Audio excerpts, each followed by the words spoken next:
अस्सलाम वालेकुम, आप देख रहे हैं प्रोग्राम खबर। ये है, मैं हूं शाजिया अकरम। प्रोग्राम में मेरे साथ हैं सईद काजी और समी इब्राहिम। नाज़रीन, आज हम बात करेंगे कि गुज़श्ता 4 रोज़ के दौरान शुमाली वज़ीरिस्तान में मुसलसल ड्रोन हमले किए गए, जिनमें हलाक होने वालों की तादाद 20 के लगभग है। और अमरीका का पाकिस्तान पर हमेशा से यही इल्ज़ाम रहा है कि शुमाली वज़ीरिस्तान में अलकायदा और अफगान तालिबान हक्कानी नेटवर्क की महफूज पनाहगाहें हैं, जबकि पाकिस्तान इस इल्ज़ाम को मुस्तरद करता है और ये कहता है कि अमेरिका ड्रोन तैयारों की जो टेक्नोलॉजी है पाकिस्तान को फराहम करे। कल दफ्तर खारजा में अमरीकी सिफारतकार को बुलाकर शदीद एहतजाज किया गया कि ये हमले पाकिस्तान के लिए नाकाबिले कबूल हैं।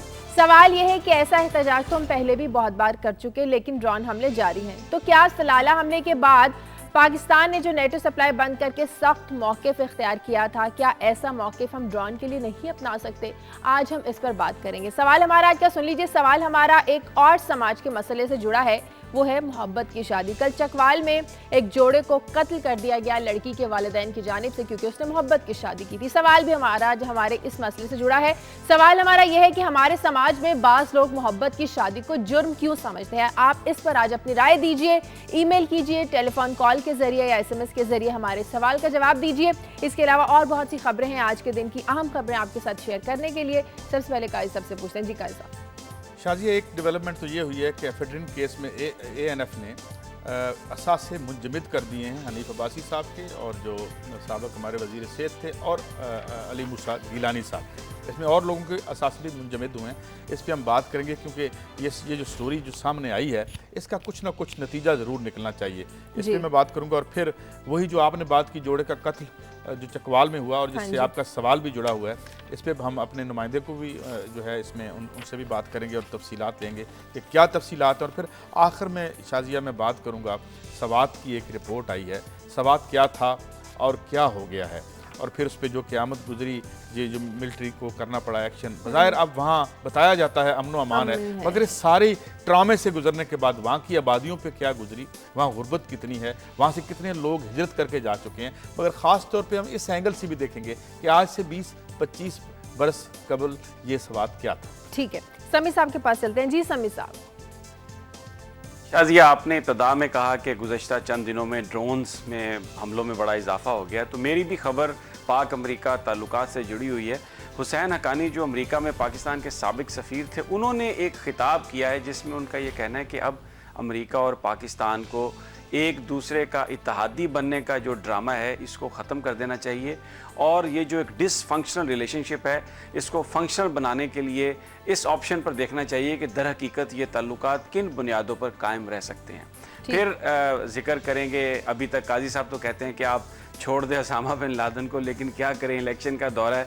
कल मैंने जिक्र किया था, ये किताब मेरे हाथ में है, लीडिंग फ्रॉम बिहाइंड, इसका कुछ तस्करा करेंगे। और फिर 9 सितंबर को एक और किताब आ रही है जो एक ऐसे अमरीकी फ़ौजी ने लिखी है जो एबटाबाद ऑपरेशन में शरीक था, जिसने वो सारा ड्रामा अपनी आंखों के सामने देखा, लेकिन वो किताब फ़र्जी नाम से लिख रहा है। जिक्र करेंगे कि उस किताब में क्या है। और फिर डबल शाह एक करैक्टर हैं पाकिस्तान के, जिन्होंने बहुत सारे लोगों को लूटा इसलिए कि वो रकम उनकी डबल कर देंगे। तो एक ऐसी ही स्कीम अमेरिका में भी पकड़ी गई है। $600 मिलियन का एक फ्रॉड हुआ है, लेकिन लुटने वालों की एक बड़ी तादाद पाकिस्तानियों की है। रैक्स वेंचर के नाम से ये कंपनी थी, और जीक रिवॉर्ड्स उसका बिजनेस का नाम था। तो इसके बारे में तफसीलात से भी आगाह करेंगे आज। ठीक है, यहाँ पर मैं एक ब्रेक लूँगी। ब्रेक के बाद जब वापस आएंगे तो सबसे पहले बात करेंगे कि आखिरकार ड्रोन पर एहतजाज करने के बावजूद ड्रोन हमले जारी क्यों हैं। एक ब्रेक के बाद।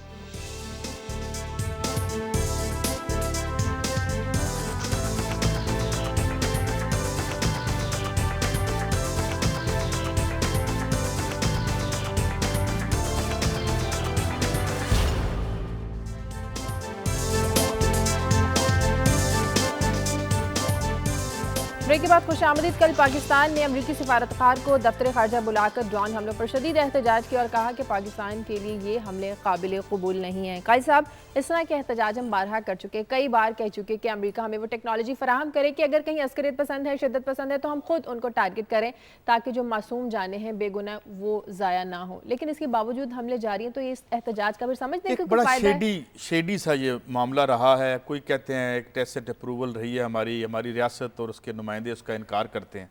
मगर इसमें जो इम्पॉर्टेंट डेवलपमेंट चंद दिन पहले हुई थी वो ये कि अक़वाम मुत्तहिदा के बाद इदारे जो हैं उन्होंने कुछ सवालात उठाए और उन्होंने ये कहा कि हजूर पहले तो हमें ये बताएं कि क्या उस रियासत से आपने इजाज़त ले रखी है जहाँ ये अटैक करें, और फिर इसका प्रोसीजर क्या है।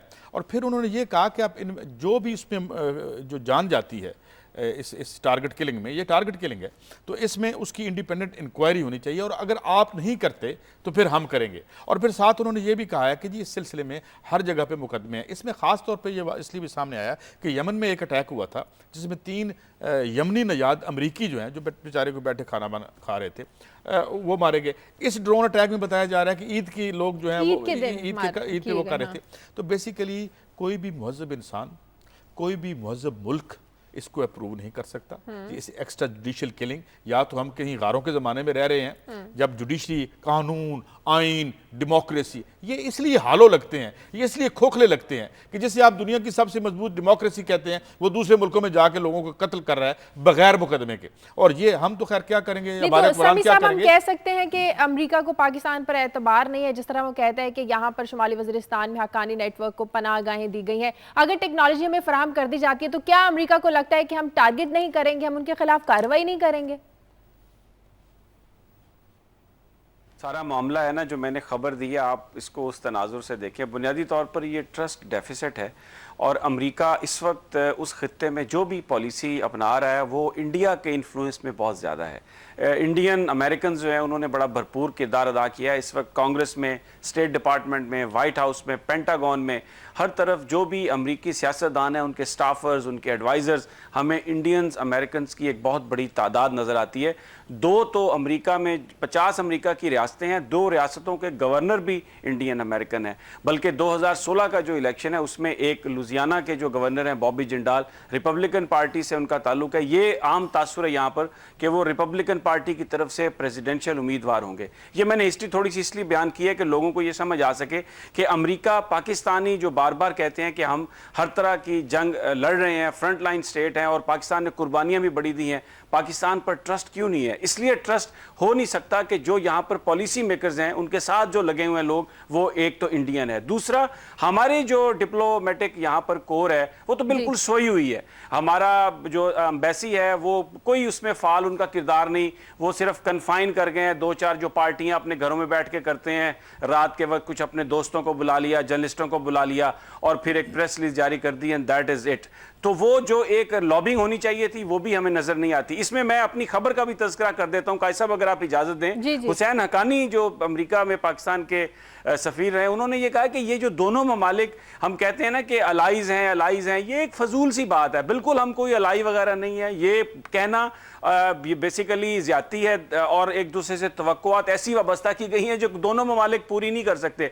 मिसाल के तौर पे उनका ये कहना है कि जो पाकिस्तानी है, इट इज़ ये मुमकिन नहीं है कि वो जो मिलिटेंट ऑर्गेनाइजेशन और जो स्ट्रेटेजिक डेप्थ है हमारी, उससे हम वापस हो जाएं। और दूसरी तरफ जो अमेरिका है उनका वो जो मामला है वो भी ये ना ड्रोन अटैक बंद करेंगे ना अपने दूसरे मफाद। तो एक रियलिस्टिक अप्रोच हो के जो कॉमन ग्राउंड्स हैं उन पर एक दूसरे के साथ बात कर लें तो शायद मामला बेहतर हो जाएगा। अदरवाइज ये जो ड्रोन हमले हैं, पाकिस्तान एक कमजोर मुल्क है और अमेरिका अपनी ताकत के मनमानी जो है ना वो भरपूर अंदाज में वो जो भी करना चाहेगा वो करता रहेगा। नहीं तो कायद साहब, अक़वाम मुत्तहिदा जब मुसलसल बार बार अमेरिका को कह चुका, अमेरिका ने उस बात का भी नोटिस नहीं दिया। देखें कि अक़वाम मुत्तहिदा को वो क्या समझते हैं। जब इराक में उन्होंने जाना था तो अक़वाम मुत्तहिदा से क्या कोई इजाज़तें लेके गए थे, बात ये नहीं है। और वैसे भी अक़वाम मुत्तहिदा का दफ्तर जो है वो जो वहाँ पे न्यूयॉर्क में ही है, उसके सबसे बड़ा जो फ़ंड देने वाले हैं वो भी अमेरिका बहादुर ही है। मगर बात यह है कि अब उनके घर से ये आवाज़ें उठ रही हैं, वहाँ अमेरिका में मुकदमे इंस्टीट्यूट कर दिए गए हैं, वहाँ की कोर्ट को भी मूव कर दिया गया। मगर मैं ये आपको बात बताऊँ, ये कहते हैं हम एक कमज़ोर मुल्क है, हमारे हुक्मरान कमज़ोर है। हम 180 मिलियन लोगों का मुल्क कमज़ोर नहीं होता, उनके हुक्मरान कमज़ोर है। और वो कमज़ोर क्यों होते हैं? जब उनकी अक्सरियत हुक्मरानों की बदउनवान हो और जब उनके मफादात ज़ाती निजी वीज़ों की शक्ल में, नेशनैलिटी की शक्ल में, असासों की शक्ल में आपके वहाँ जुड़े हों। जब आपके असासों की शक्ल में आपके हुक्मरानों की अक्सरियत के मफादात अमेरिका से वाबस्ता हों तो अमेरिका कर क्या रहा है? तो इसका मतलब हमारी पार्लियामेंट की करारदादों की भी कोई हैसियत नहीं। ये है कि ये वीकनेस जो है वो अवाम में नहीं है। एक मुल्क जिसके पास न्यूक्लियर, पार्लियामेंट अवाम की है ना, 7 मुल्क हैं जिनके पास न्यूक्स हैं, जिनमें 7वें हम हैं। और अब ये कहा जा रहा है कि शायद हमारे पास न्यूक्स की तादाद जो है वो उससे ज़्यादा है इंडिया से भी। इंडिया से। और यही है ना दुनिया में औजार। अब बात क्या है, बात यह कि इकोनॉमिक मिसमैनेजमेंट करती है यहाँ की हुकूमत, इकोनॉमिकली ये डिपेंडेंट है। हम कशकोल लेके घूम रहे होते हैं, किस लिए? क्या इस मुल्क के जो 10-15 बड़े ख़ानदान हैं जो इस मुल्क पे हुकूमत कर रहे हैं, उन्हें कशकोल उठाने की ज़रूरत महसूस होती है?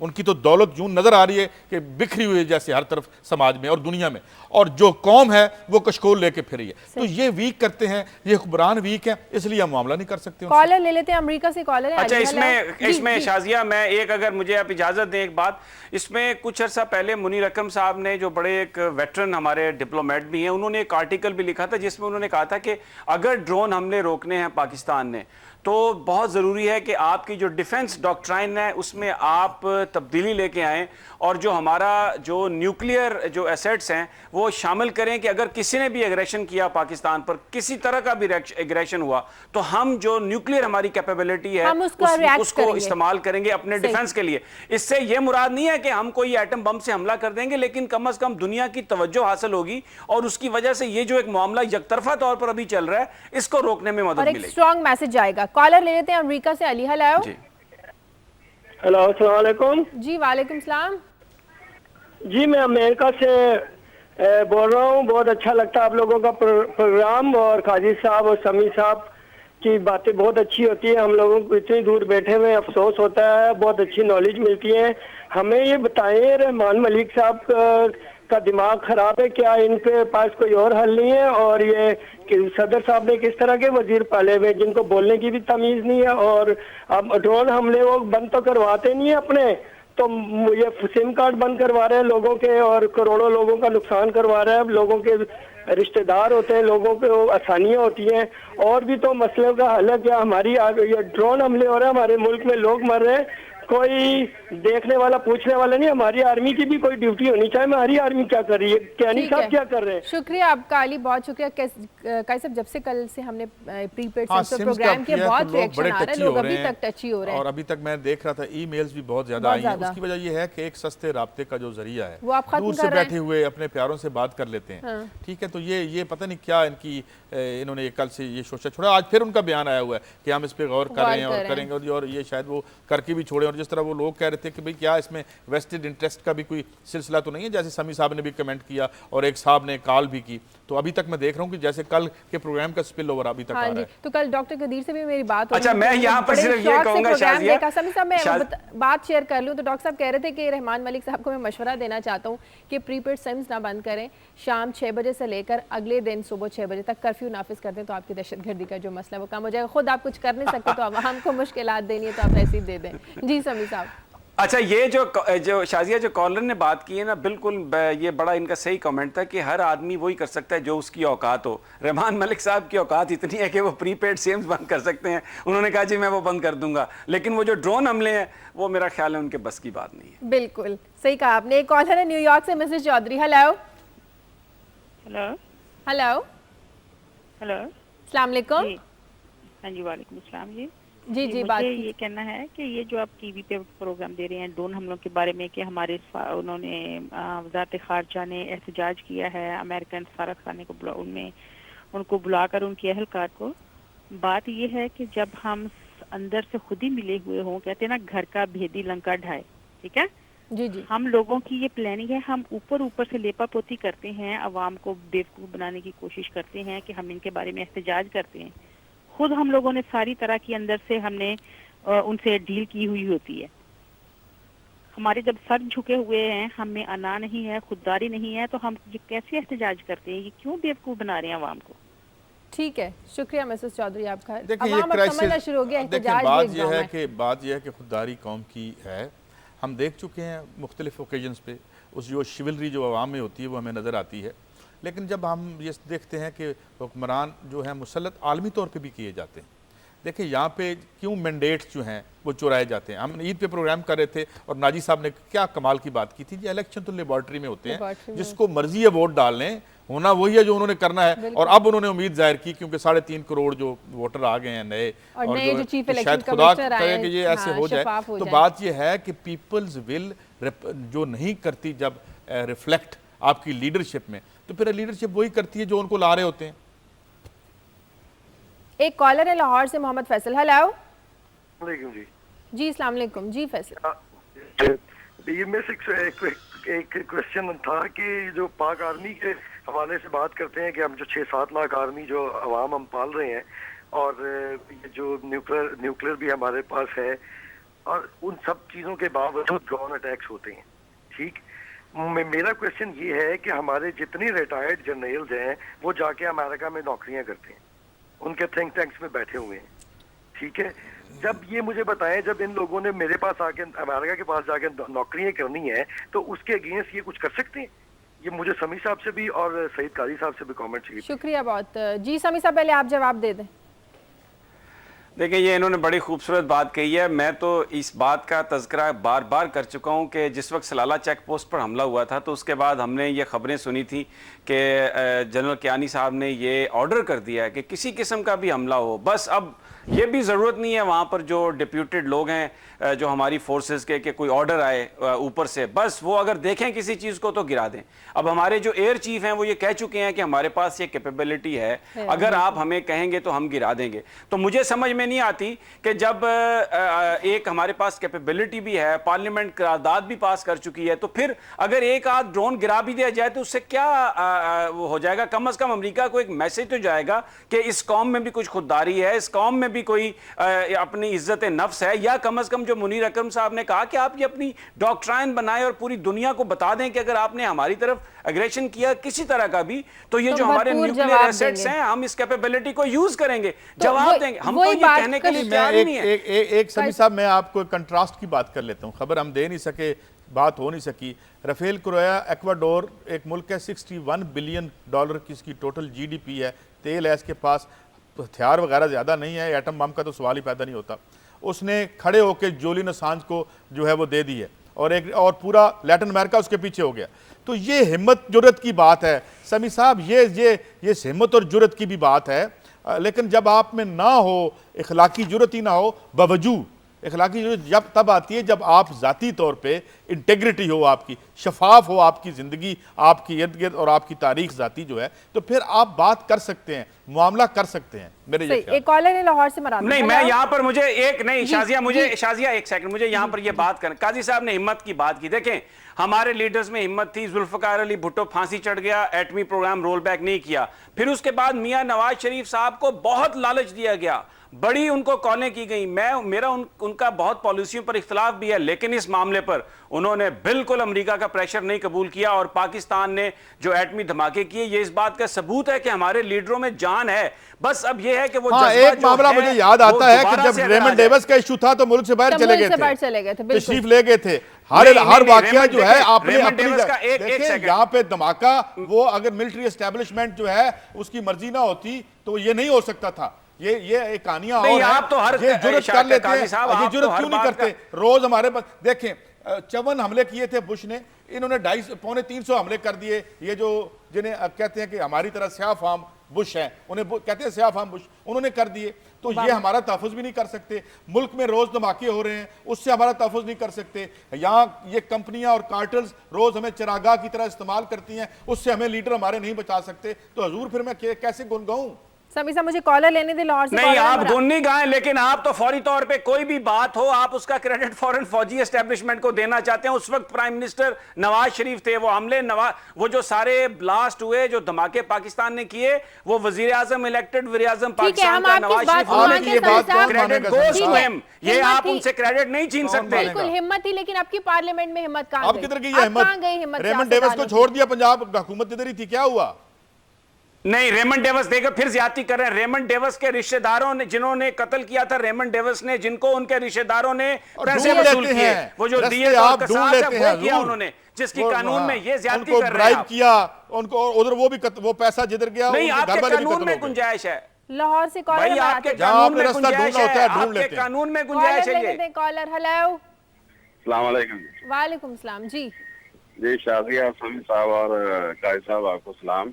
वालेकुम सलाम जी। और ये जो समी साहब कल बात कर रहे थे कि वो तौहीन अदालत का अमेरिका के बारे में कि उधर जज को एक को मारा तो कोई तौहीन अदालत नहीं, लेकिन इधर मसला ये है कि लातों के भूत है। जब आप तक तौहीन अदालत नहीं लगाएंगे इन पर असर नहीं होगा, ठीक है।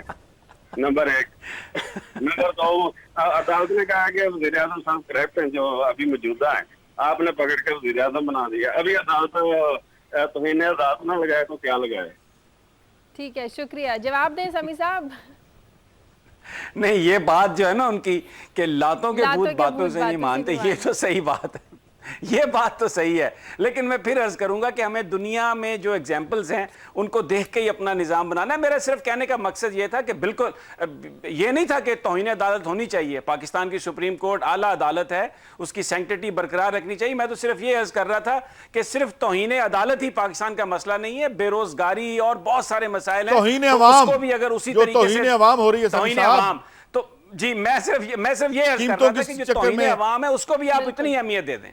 भाई साहब, आपकी खबरों की तरफ सबसे पहले एफेड्रिन वाली खबर। हाँ शाजिया, ये खबर ये आई है और मैंने इसलिए लिया है कि वो अभी ये कंफर्म नहीं हुआ कि कब आ रही है जो इंटरनेशनल जो टीम आनी है, और उससे पहले तो इसमें इन्होंने जो हनीफ अब्बासी साहब हैं उनके मखतूम शहाबुद्दीन के और मूसा गिलानी के असास से इन्होंने मुंजमद कर दिए हैं। और इन्हें हम इनमें ये देखा जाएगा कि ये असासे क्या जो वो टैक्स दे रहे हैं या जो रकम है उनकी जो ज़राए आमदनी है उसके साथ, तो मैं ये समझता हूँ ये शफाफ तरीके से, क्योंकि इस मुल्क की एक बदनसीबी ये भी है कि कोई ऐसा केस जो है वो पाए तकमील तक नहीं पहुँचता। अभी बड़ा शोर होगा था ये जो अपना पैसे तकसीम किए गए थे IGI किधर गया, कहाँ कुछ फिक्स हुआ, बीच में गायब कर देते हैं। इससे नतीजा क्या निकलता है कि फिर इसका मतलब हमें ये लगता है कि जो रूलिंग एलीट है ऊपर उनका तय है कि इनको हमने एक पॉलिटिकल माइलेज के लिए इस्तेमाल करना है, टीवी के टॉक शोज में एक दूसरे को करप्ट और बदउनवान करार देना है, लेकिन इसको किसी एक केस को टेस्ट केस नहीं बनाना। तो ये जो सुप्रीम कोर्ट के साथ भी लोगों की है ना, लोगों की जो तवक्कुआत हैं वो इसलिए कि वो चाहते हैं कि कोई एक टेस्ट केस तो बने, कि एक बंदा तो सामने आए। तो ये मैं समझता हूँ खास तौर पे हनीफ अब्बासी साहब जो हैं वो बहुत, हनीफ अब्बासी साहब जो हैं वो बड़े हमें मुल्क को पंदो नसाए से नवाजा करते थे, एकदम से गायब हो गए हैं एफेड्रीन के केस। तो वो आके जरा अपनी पोजीशन तो आवाम से वादे कर दें, पब्लिक नुमाइंदे हैं। सऊदी अरब से कॉलर है सरवर भट्टी। हेलो जी, अस्सलाम वालेकुम। वालेकुम जी। सिर्फ एक रिक्वेस्ट है जी दोनों हजरात से, ये जरदारी साहब पैसे लेने बंद कर दे तो ड्रोन हमले बंद हो जाएंगे। ठीक है, शुक्रिया, बहुत शुक्रिया आपका। समी साहब बड़ा मुस्कुरा रहे। समी साहब, लगता है कॉलर की बात ठीक लगी आपको। देखें, बात यह है कि यही काजी साहब तो खैर और अंदाज में कहते हैं, यही डेमोक्रेसी का हुस्न है कि आप हर तरह की बात कर सकते हैं and you are entitled to your views. और इसमें एक ऐड कर लें, एक तो आप हर तरह की बात कर सकते हैं और एक आप हर तरह का काम भी कर सकते हैं। वो तो ये तो बिगाड़ दिया ना जमहूरियत को कि आप हर तरह का काम कर सकते हैं। लेकिन जमहूरियत दुनिया में जहां जमहूरियत है वहां पे आप हर तरह का काम नहीं कर सकते। नहीं कर सकते हैं आप कर सकते हैं। अमेरिका में जमहूरियत है, दूसरे मुल्कों में लोगों को कत्ल कर रहा है ड्रोन के जरिए, ठीक है, ये सारा काम चलता है। लेकिन लोगों की एक राय है, लोगों की अपने लोगों को तो काजी साहब नहीं मार रहा ना, अपने लोगों को भूख और गुर्बत से मार रहा है, इस मुल्क को उन्होंने वहां बेरोजगारी से मार रहे हैं। पढ़े क्या हो रहा है वहां पे। पाकिस्तान में बैठ के कह सकते हैं, ये आप पाकिस्तान में बैठ के बात कर सकते हैं, अमेरिका में बैठ के आप ये नहीं कह सकते कि आप गुर्बत, यहाँ पे कोई गुर्बत नजर। अमेरिका के प्रेस पे बैठ के आप वो आजादी भी नहीं है जो आजादी हमें हासिल है, जिसे आप डेमोक्रेसी कहते हैं। ब्रेक का वक्त है, मुझे ब्रेक लेनी है। ब्रेक के बाद जब वापस आएंगे तो बात करेंगे कि सवाद की खूबसूरती क्या थी और क्या रह गई। एक ब्रेक के बाद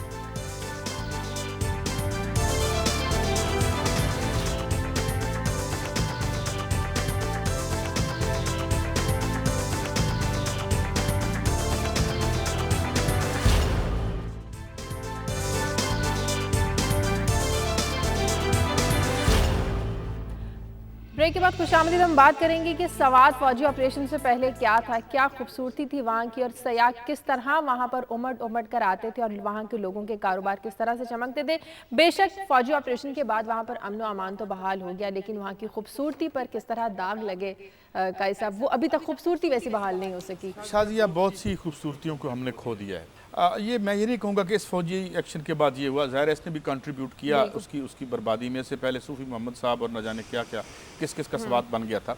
लेकिन ये है कि इसके बाद फ्लड भी आया, और फ्लड में आपको पता है कितना नुकसान हुआ कि वहाँ से तकरीबन तमाम उसके जो पुल थे वो बह गए थे।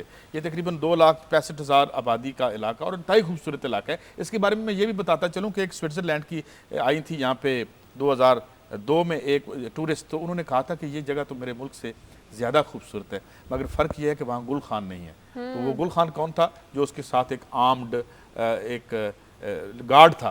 तो कहते हैं कि स्विट्जरलैंड में गुल खान नहीं होता। मगर शाजिया, हमने इन इलाकों को क्या कर दिया? मैं अभी जब इस स्टोरी पे काम कर रहा था, रिपोर्ट पढ़ रहा था, तो मैं अभी अगर हम देख सकें तो हम कुछ वो फुटेज देखते हैं कि जो वहाँ फिल्में बनती थी, वहाँ बाकायदा एक इंडस्ट्री थी। फिल्म इंडस्ट्री ने इस सीन्स को बड़ा इस्तेमाल किया। इंडस्ट्री वहाँ लोकेटेड तो नहीं थी, लेकिन अगर हम देख सकें वहाँ की थोड़े से माजी में झांकते हैं और फिर हाल में भी झांक के देखते हैं कि ये क्या था, अगर हम देख सकें तो। चले दिल वाले रोड सवार, प्यार की बहार लिए अपने साथ, फोटो पे चलाने लिए हाथों में हाथ, चले दिल वाले रोड सवार, ये अदाई नाज ये अंदाज आपका, ये अदाई नाज ये अंदाज आपका, धीरे धीरे प्यार का बहाना बन गया, धीरे धीरे प्यार का बहाना बन गया, ये अदा ये नाज ये अंदाज आपका, धीरे धीरे प्यार का बहाना बन गया, धीरे धीरे प्यार का बहाना बन गया। रोड टू सवाद। तो शाजिया, इसमें you can peep into the past, माजी में आप थोड़ा सा झांक के देख सकते हैं। बड़े डांसेस भी बड़े डिसेंट थे, कपड़े भी बड़े मुनासिब होते थे उस जमाने में, आपको याद है। लेकिन एक रोमांस था, और ये इन रोमांस इन पहाड़ों से जुड़ा हुआ था। मगर फिर क्या हुआ? फिर हम ये देखते हैं कि ज़माना बदलता है, ज़माना पलटता है। इसके बाद यहाँ पे ये एक ब्लैक, जिसकी कल हमने काले धन की मैशत की बात थी कि ये जुड़ा हुआ है इस मिलिटेंसी से और इस दहशतगर्दी से। फिर हम आबादियों को यरगमाल बना लेते हैं। अब आपको पता है कि यहाँ से 30% लोग जो हैं वो हिजरत करके जा चुके हैं। और फिर एक और ड्रामा, एक और तकलीफ जिससे गुजरे, जिसके बाद मैं मजीद फिगर्स दूंगा। एक और फुटेज अगर हमें देखते हैं कि इसी जगह के साथ हमें इसे साफ करने के लिए क्या करना पड़ा, वो भी जरा अगर हमें दिखा दें कीजिए।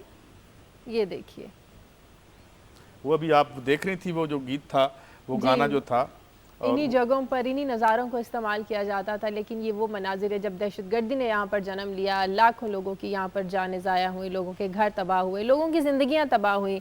तो यहाँ पर फिर अल्टीमेटली ऑपरेशन करना पड़ा लोगों की जानों के अमन अमान के लिए और लोगों के तहफ़्फ़ुज़ के लिए। और जो सवात की खूबसूरती थी, सवात का जो अमन अमान था, वो किस तरह यहाँ पर ख़राब हुआ। वो गलियाँ जहाँ पर लोग आज़ादाना नक्लो हरकत करते थे, फिर एक वक्त आया कि लोग यहाँ से हिजरत करने पर मजबूर हो गए क्योंकि यहाँ पर लोगों की ज़िंदगियाँ महफूज नहीं थी। भले ही अब यहाँ पर अमन है, अमन बहाल है, लोगों की ज़िंदगियाँ महफूज है, पहले जैसी दहशतगर्दी यहाँ पर नहीं है, बल्कि बहुत हद तक कम हो चुकी, ख़त्म हो चुकी।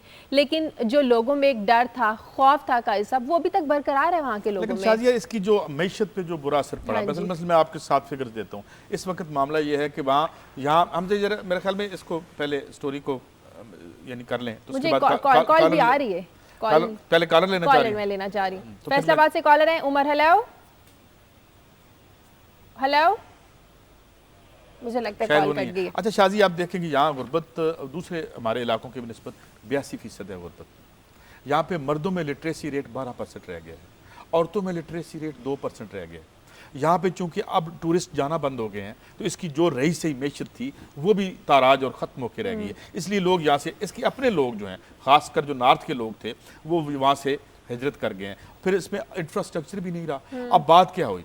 दहशतगर्दी ने ख़राब किया, फ्लड ने ख़राब किया, हुकूमती पॉलिसियों ने इन खूबसूरतियों को निखारा नहीं। स्विट्ज़रलैंड खुद ब खुद नहीं बन गया था। वहाँ एक पहाड़ थे रॉ, उसमें वहाँ उन्होंने सड़कें बनाई थी, उन्होंने होटल्स बनाए थे, वहाँ खूबसूरत जो उसकी खूबसूरती को एनहेंस किया था। तो ये था इसमें रोमांस। अब जहाँ हम गानों की आवाज़ सुनते थे समी साहब, अब हम गोलियों की आवाज़ सुनते हैं। तो ये क्या कहानी है? समी साहब, आप भी सवात की कुछ यादें हमारे साथ शेयर कीजिए।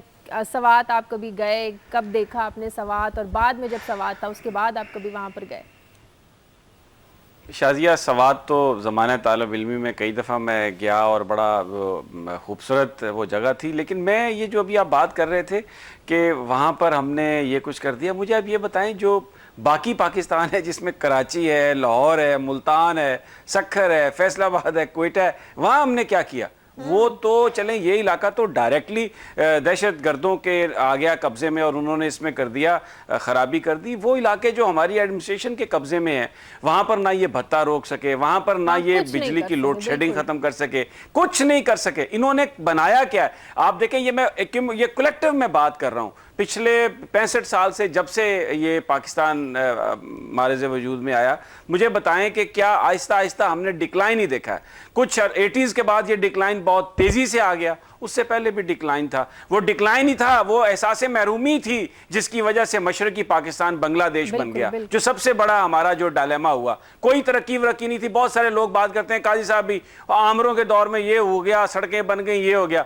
लेकिन क्या हुआ कि अयूब खान का मार्शल जब खत्म हुआ तो पाकिस्तान टूट गया। फिर उसके बाद जब 80s में ज़ियाउल हक साहब ने मार्शल लगाया, जब वो मार्शल खत्म हुआ तो ये जो जहाद है, ये जो दहशतगर्दी है, ये जो दहशतगर्दी के खिलाफ जंग है, ये एक ऐसा तोहफा है जिससे हम आज तक जान नहीं छुड़ा सके। पूरा इंफ्रास्ट्रक्चर तबाह हो गया। लेकिन ये जंग हमारा, मुझे नहीं लगता कि ये कंबल हमें छोड़ेगा। समी साहब, बहुत बुरा किया आमरों ने, बहुत बुरा किया इस मुल्क के साथ, मगर जो जमहूरी आमरों ने किया, दुख हमें उसका है कि वो हमारे अपने थे। हमने उन्हें भेजा था कि इन आमरों का हाथ पकड़ लो, उन्होंने उनसे हाथ मिला के उनके साथ दस्तरखान पे बैठ गए। हमें इनका दुख नहीं है, ये तो हमारे ये थोड़ा सा, ये तो हमारे दस्तरखान पे कोई नहीं इनको हमने वोट दिए, इनके पीछे धमाकों में हम मरे, इनके पीछे जेलें खाई, फांसियां ली हमने, और इन्होंने जाके ऊपर हाथ मिला लिए। दुख हमें ये है, आपने कोई फांसी नहीं ली, वो सियासतदान ने फांसी ली, वो 250-300 बंदे फांसी ली। उसके बाद देखें, बात सुने, 2 लीडर लगे थे तो हजारों वर्कर भी लगे हैं। अब सुन लें, अब जरा सुन लें, अब सुन लें। फिर उसके बाद जो दूसरे, और यहाँ शहादतों का कारोबार हो रहा है, शहादतों के कारोबार पे इस मैशत को अवाम के खिलाफ आपने इस तरह से इस्तेमाल कर दिया। तो ये बात है, हम दुख से बात करते हैं, खुशी से बात नहीं करते। हमें कोई मोहब्बत नहीं है किसी आमिर से, हमें कोई, जितनी आपको मोहब्बत है, जितना आप जाके उनसे हाथ मिलाते हैं, उनके साथ मुआहदे फरमाते हैं, फिर तशरीफ ले आते हैं, उन्हें सलूट करते हैं, उन्हें सेफ पैसेज देते हैं। हजूर, हम तो नहीं देते, हम तो आपको वोट देते हैं कि हमारी जान छुड़वा दें।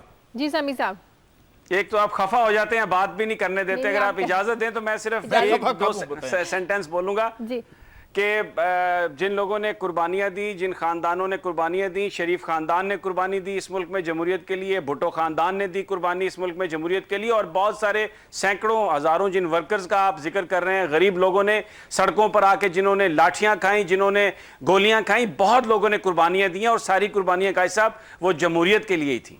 अच्छा, एक सवाल का जवाब दे दें। बड़ी कुर्बानियां दी, जहां ये कुर्बानियां देने वाले जो लीडर हैं, इनके अजीज़ो अकारब, इनके बच्चे जिस हालात में रह रहे हैं, उन हालात में अवाम के लोगों ने जिन्होंने कुर्बानियां दी थी, उनके बच्चे उसी हालात में रह रहे हैं।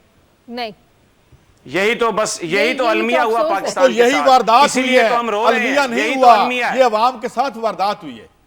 इस्लामाबाद से कॉल है, वारदात हुई है, बिल्कुल। मैं आपकी इस बात से मैं एग्री करता हूं कि ये वारदात हुई है, बिल्कुल एग्री करता हूं। हेलो जी, आवाज आ रही? जी आ रही है जी, बात कीजिए। एक तो ड्रोन हमलों के हवाले से कल अमरीकी ऑफिसर को बुलाया गया, तो मेरा ख्याल है उसके हाथ बांध के कहा गया, यार आगे इलेक्शन आने वाले हैं, बराए मेहरबानी ये जरा हमारा एहतजाज कबूल कर लो। एक तो ये बात है, कसम से इसके अलावा और कोई बात नहीं है, क्योंकि आगे इलेक्शन।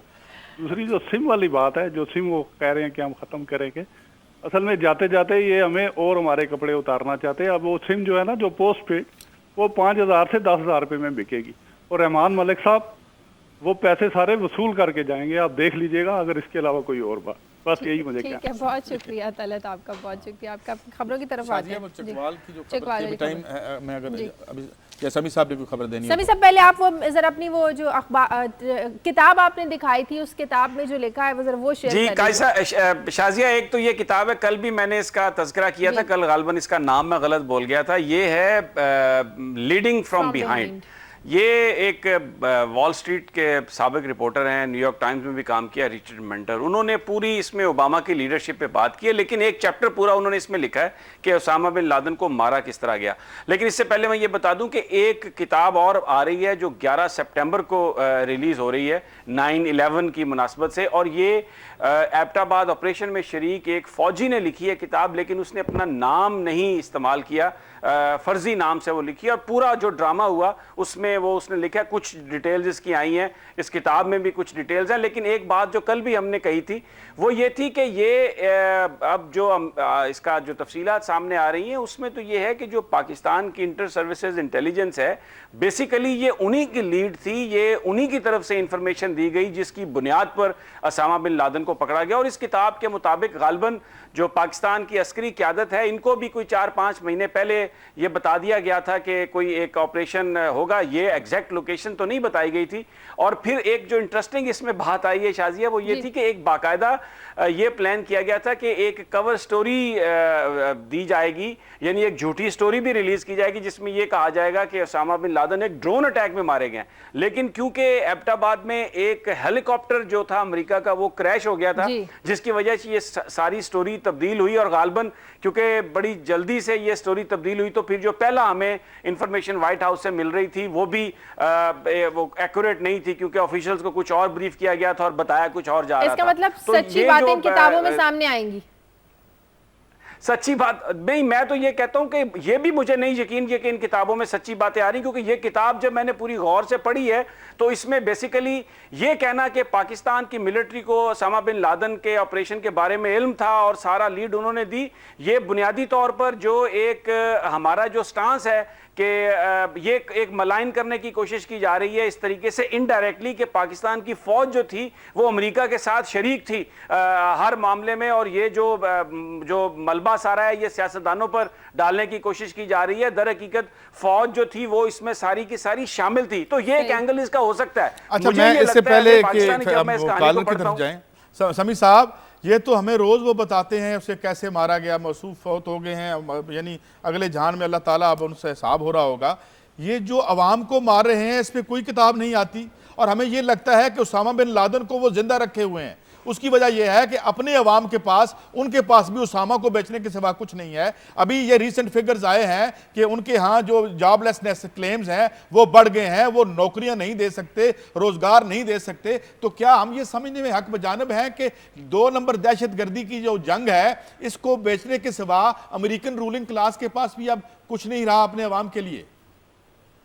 अच्छा शाजिया, अपना काजी साहब, ये मैं आपकी इस बात से इत्तफाक नहीं करता, इसलिए कि जो सर्वेज आए हैं उसमें जो अमेरिकी अवाम के लिए जो सबसे बड़ा इशू है ना वो यहाँ की बेरोजगारी है, मेडिकल रिफॉर्म्स है, ये सर्वे उन्हीं 6 ग्रुपों ने किए होंगे ना। 6 मीडिया के ग्रुप हैं जो जिसके मालिक सिर्फ 6 मीडिया के ग्रुप हैं वहां पे, तो ये सर्वे तो उन्होंने घर बैठ के बना लिए होंगे। मैं भी फोन पे बैठ के बना देता हूं आपको। क्या इस बात से आप इनकार करते हैं कि वो अपनी सबसे बड़ी बेरोजगारी से गुजर रहा है? इस रिसेशन दोबारा, जिसे वो डबल डिप रिसेशन कह रहे हैं, ये डबल डिप नहीं है, पुराना कंटिन्यू कर रहे हैं। वो सोशल इश्यूज, इकोनॉमिक इश्यूज को सॉल्व नहीं कर सकते और इतना बड़ा मिलिट्री जो बिल्टअप है, इतने बड़े जो पैसे वो अपने अवाम की जेब से निकाल रहे हैं, चोरी कर रहे हैं इस वॉर एंड टेरर के नाम पे, अपने मुल्क का बेड़ा गर्क करवा लिया, तो वो यरगमाल है मुल्क उनके मिलिट्री इंडस्ट्रियल कम्प्लेक्स थे। अब सुन तो ले, आप तो पूरा भाषण दे रहे हैं ना, सुन ले जरा बात, आपकी बात मैंने सुन ली, जरा सुन ले। मैं 1 सेकंड में ये बात खत्म करता हूं कि यहाँ पर अमेरिका में जो इलेक्शन के इश्यूज हैं वो दहशतगर्दी के खिलाफ जंग इनका 7वें नंबर पे है। पहले जो जिन इश्यूज का आपने जिक्र किया ना वो सोशल इशू, महंगाई, बेरोजगारी, उन इशू पे इलेक्शन हो रहा है। दहशतगर्दी के खिलाफ जंग पर इलेक्शन अमेरिका में नहीं हो रहा। ये जो आप जो एक थ्योरी आप बता रहे हैं ना, ये गालिबन पिछले इलेक्शन में सही थी, अब इस इलेक्शन में ये नहीं है सही। फैज रसूल कॉलर है फैसलाबाद से, आपने दिफा किया अमेरिकन रूलिंग क्लास का। हेलो हेलो, फैसलाबाद से कॉलर है फैज रसूल। हेलो, मुझे लगता है कॉल कर दिया। एक और कॉल है अमेरिका से, भट्टी। हेलो हेलो हेलो जी, अस्सलाम वालेकुम। हाय, वालेकुम जी, बात कीजिए जी। हेलो, शाजिया बोल रही हैं आप? जी, शाजिया बोल रही हूँ जी, बोलिए। अच्छा, ये मुझे समी इब्राहिम साहब से, particularly he was in America. जी जी जी, बात कीजिए। 1-2 बातें करनी है। वो ये इट्स वेरी इंपॉर्टेंट कि यहाँ जो मुस्लिम जूरिस्ट एसोसिएशन है जिसमें सारे दुनिया के 50 कंट्रीज के मुसलमान वकील और चीफ जस्टिस हैं, उनका ख्याल ये है कि ये जजेस का जो कंडक्ट है उस पर भी यहाँ इंक्वायरी होती है। पूरे दुनिया में, अमेरिका, यूरोप में सुप्रीम कोर्ट का भी एहतसाब होता है। उनका कहना ये है कि पाकिस्तान में जो कुछ प्रॉब्लम्स हो रही हैं उस सिलसिले में कुछ इंसाफ का तकाजा ये है कि साहब जो भी शख्स गड़बड़ करे और जो सुप्रीम कोर्ट कांस्टेंट मुदाखलत करती है, किसी गवर्नमेंट को कामयाब नहीं होने देती, काम नहीं करने देती, पीछे पड़ी रहती है, उनका भी एहतसाब किया जाए। जैसे चीफ जस्टिस का अभी मिस्र में कैरो में उनके वकील ने बताया कि उनका किसी शख्स ने जरा सा गाली दी तो इंसल्ट का चार्ज लगा के उसको 25 साल का जेल दे दिया। तो उसी सूरत से इस तरह पाकिस्तान में भी ये लोग जो पीछे पड़े रहते हैं, नवाज शरीफ के जाती नौकर की तरह सिर्फ उनका केस लेते हैं और बाकी हजारों केस पेंडिंग है। तो इस सिलसिले में ये है कि चीफ जस्टिस साहब और उनके लड़के जो 40 करोड़ रुपीस का उन्होंने दुनिया के सबसे रिच और सबसे अमीर चीफ जस्टिस है अरसलान को, और उनको गिरफ्तार किया जाए। शुक्रिया, बहुत शुक्रिया भट्टी आपका। शाजिया आपका मैंने वो मेरी स्टोरी जो हमने बात करनी थी चकवाल में जो जोड़ा जो है उस पर मैं आ जाऊँ क्योंकि टाइम बहुत कम रह गया। तो ये जो ब्रूटैलिटी है, हमने ये टॉलरेंस क्यों नहीं है जब मज़हब में भी इजाज़त है। अगर बात हो सके हमारी जो अवान साहब हैं चकवाल से नुमाइंदे, एक तो हम डिटेल्स ले लें कि ये उस बच्चे और बच्ची के साथ क्या हुआ जिन्होंने मर्जी की शादी की, उन्हें बुलवा के। हमारे नुमाइंदे हमारे साथ लाइन पे है अभी वो। तो ये जरा ये स्टोरी जब मैं देख रहा था तो वो ये हुआ ये कि काजी साहब उनसे तो आप डिटेल ले लीजिएगा, लेकिन ये जो इन्होंने देखे ना, जब कोई जस्टिस साहब के बारे में, जनरल्स के बारे में बात हो तो आप धड़क से चकवाल चले जाते हैं, आप उस पर कमेंट करने का गवारा नहीं करते।